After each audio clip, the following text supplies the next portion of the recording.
Professeur Carpentier, bonjour et bienvenue au Grand Témoin du Figaro.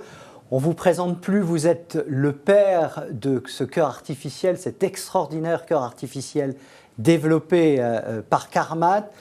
Vous êtes venu nous parler un peu de ce cœur, vous êtes venu nous parler aussi un peu de cet univers des prothèses artificielles.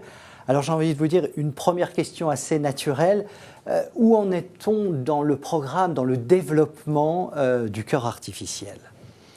On en est à une période charnière, très importante, puisqu'on vient de terminer l'étude de faisabilité de 4 malades.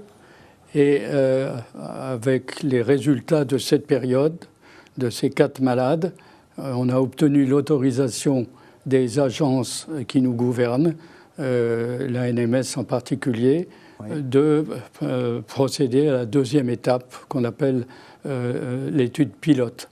Elle durera pendant quelle durée finalement cette deuxième étape ? Elle doit comprendre une quinzaine de malades, oui, sectionnés en 3 temps de 5 malades, et ça va prendre à peu près 1 an. Et alors, elle est importante pourquoi cette étape ? Elle doit aboutir à quoi pour Carmat ? Eh bien, on sait déjà que les choix technologiques que nous avons faits il y a des années ont été confortés et confirmés par la première étude. Donc ça, c'est gagné, ça. On sait qu'en particulier, les 2 éléments importants qui sont, premièrement, le caractère biologique et bien toléré du cœur, d'une part, et deuxièmement, sa physiologie lui permettant de mener une vie normale. Ces 2 éléments ont été démontrés, oui, et par conséquent, nous nous engageons dans l'étude pilote, la prochaine, oui, avec beaucoup de confiance. D'accord. Et ça veut dire que ça nous donnera la possibilité, après cette deuxième étude, d'aller plus loin dans la diffusion. Le but, c'est d'obtenir le marquage CE, oui, pour faire que le cœur artificiel puisse bénéficier à un plus grand nombre de malades. D'accord, d'accord. Et cette étape a donc démarré depuis quelques semaines, finalement. Cette étape démarre, et donc avec toutes les garanties possibles. D'accord. Voilà. Avec ce que vous démontrez avec ce cœur, cet extraordinaire cœur artificiel, on se pose un peu la question de savoir, mais finalement, changer le cœur, c'est déjà extraordinaire. On peut changer déjà quelques éléments importants du corps humain. Finalement, ces prothèses artificielles, jusqu'où vont-elles se développer ? Jusqu'à...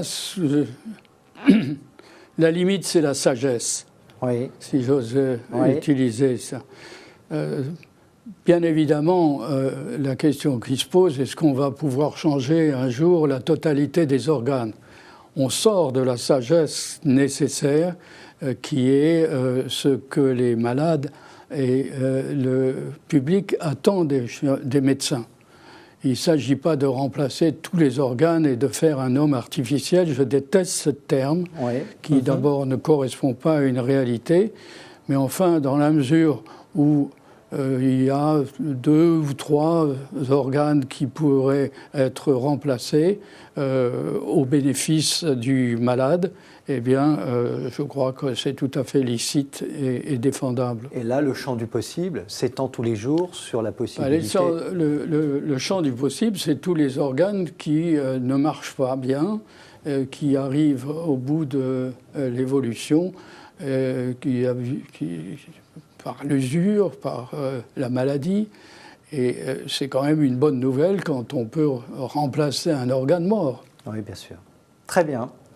Professeur Carpentier, merci beaucoup d'être venu et j'espère qu'on se reparlera d'ici quelques mois après l'expérience que vous avez lancée pour l'année à venir chez Carmat. Merci beaucoup. Merci.